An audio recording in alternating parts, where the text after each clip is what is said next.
Hello everyone. आज का हमारा CBSE 12th class physics subject के first chapter electric charge and field का topic electric charge and field का एनसीईआरटी का न्यूमेरिकल नंबर 1.3 स्टार्ट होने जा रहा है। देखिए ये न्यूमेरिकल क्या है। Check that the ratio ke² upon g/m/p is dimensionless. Look up a table of physical constant and determine the value of this ratio. What does the ratio signify. देखिए यहाँ पर सबसे पहले ये कह रहा है कि जो ke² अपॉन g/m/p एक रेशो दिया हुआ है, इसको हमें चेक करना है कि डायमेंशन लेस है कि नहीं। उसके बाद हमें इसकी वैल्यू निकालनी है, जो उसकी वैल्यू होगी रेशो की। और उसके बाद हमें ये बताना है कि ये रेशो क्या सिग्निफाई करता है, मतलब इसका मतलब क्या है। तो चलिए इस न्यूमेरिकल को स्टार्ट करते हैं सोल्व करना। तो चलिए न्यूमेरिकल सोल्व करना स्टार्ट करते हैं। तो देखिए हमारे पास रेशो क्या है, ke² अपॉन g/m/p। तो ये हमारे पास रेशियो है। तो हम इसे चेक करते हैं कि डायमेंशन लेस है कि नहीं है। तो देखिए जो के होता है, के की जो यूनिट, सबसे पहले हम क्या करते हैं, देखो इन सब की ना यूनिट लिखते हैं। तो जो के की यूनिट होती है वो होती है न्यूटन मीटर स्क्वायर कोलम -2।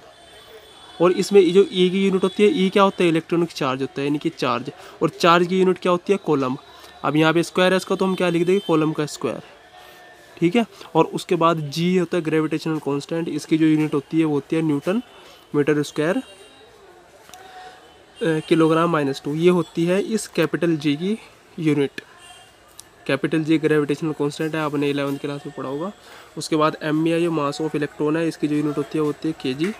और एम पी जो है ये मास ऑफ प्रोटॉन है, इसकी यूनिट भी केजी होती है। अब देखिए यहाँ पर क्या होगा, इस न्यूटन से ये न्यूटन कैंसिल हो जाएगा, मीटर स्क्वायर से मीटर स्क्वायर कैंसिल हो जाएगा। और इसी की पावर -2, सी की पावर +2 है, तो ये कैंसिल, ये भी एक दूसरे से कैंसिल कर जाएंगे। और एक के जी -2 है, और एक के जी की पावर 1, के जी की पावर 1, 1 और 1 2, और इस -2 से कैंसिल, ये भी सारा का सारा कैंसिल हो जाएगा। तो इस तरीके से यहाँ पर 1 आ जाएगा।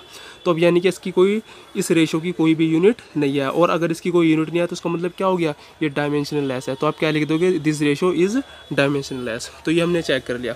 उसके बाद देखिए वो न्यूमेरिकल में क्या कहता है कि इसकी वैल्यू निकालिए, determine the value of this ratio. तो हम इसकी वैल्यू कैसे निकालेंगे, हम देखिए के की जो वैल्यू होती है ये 9 × 10⁻9 होती है। सारी इसमें जितने भी क्वांटिटी गिवन है इन सबकी वैल्यू को हम पुट करते हैं। ई की वैल्यू 1.6 × 10⁻19। और आप इसका स्क्वायर कर दीजिए। देखिए यहाँ पे ई था ना ये, तो ई की वैल्यू 1.6 × 10⁻19 मैंने वैल्यू रख दी, ये आ गया हमारे पास। तो अब यहाँ पर हम कैपिटल जी की वैल्यू रखते हैं। कैपिटल जी की जो स्टैंडर्ड वैल्यू होती है वो 6.67 × 10⁻11 होती है। और एम में मास ऑफ इलेक्ट्रॉन 9.1 10⁻31 kg होता है।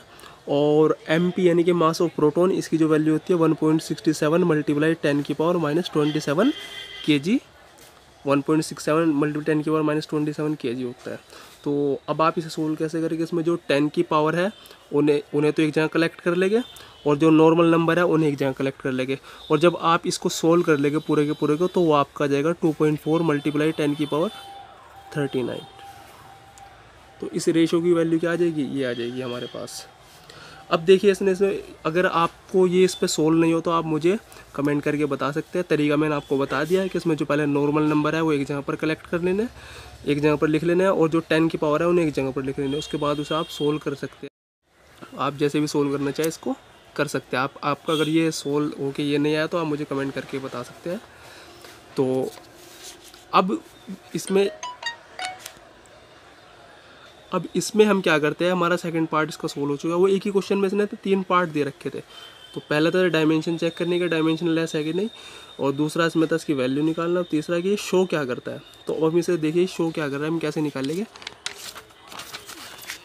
देखो इसके लिए मैं आपको बताना चाहता हूँ कि जो ये एक फोर्स बिटवीन 2 चार्ज, यानी कि प्रोटॉन और इलेक्ट्रॉन के बीच में जो चार्ज का फॉर्मूला होगा वो होगा F=k।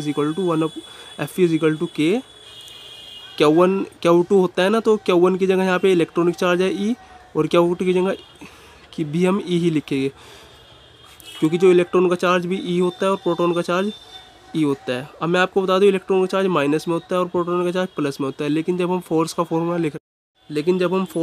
लिख रहे हो तो हम इसका साइन नहीं लेते, तो अपॉन r² हो जाएगा। और फोर्स बिटवीन टू मासेस जो होता है अकॉर्डिंग टू कॉलम्स लॉ होता है कैपिटल जी mE/mP/r²। ये फॉर्मूले दोनों कहाँ से है दोबारा देखिए, ये अकॉर्डिंग टू कॉलम्स लॉ और ये अकॉर्डिंग टू न्यूटन्स लॉ। तो अकॉर्डिंग टू कॉलम्स लॉ में तो क्योंकि पहला चार्ज इलेक्ट्रॉन है दूसरा प्रोटॉन है, तो हमने दोनों के लिए ई ले लिया। साइन इसलिए नहीं लिया क्योंकि फोर्स के अंदर हम इनके साइन नहीं लेते, सिर्फ और सिर्फ मैग्नीट्यूड लेते हैं। ऐसे यहाँ पे mass of electron mass of proton, ये अकॉर्डिंग टू कॉलम्स लॉ, ये अकॉर्डिंग टू न्यूटन्स लॉ। अब आप इससे इसको डिवाइड कर देंगे, Fe/Fg क्या हो जाएगा हमारा, देखिए सारा कुछ कट करके हमारे पास क्या आ जाएगा, मैं दोबारा से कर रहा हूँ,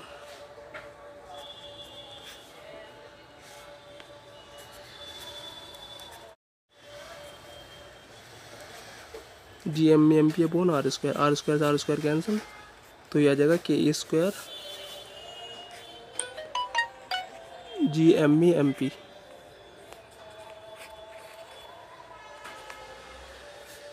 इसकी वैल्यू भी आपने निकाली थी 2.4 × 10⁻39, ठीक है। तो क्रॉस मल्टीप्लाई करने पर ये क्या आ जाएगा, Fe = 2.4 × 10⁻39 Fg। इससे क्या शो होता है इसे, तो इसमें जो ये फोर्स बिटवीन टू चार्ज यानी कि इलेक्ट्रॉन प्रोटॉन के बीच जो फोर्स होगा वो उनके बीच ग्रेविटेशनल फोर्स का 2.4 × 10⁻39 टाइम्स होगा। ये सिग्निफाई करता है रेशो, जैसे कि उसने क्वेश्चन में पूछा था। आई होप आपको क्वेश्चन समझ में आया हो। अगर आपको कुछ इसमें प्रॉब्लम है तो आप कमेंट करके पूछ सकते हैं।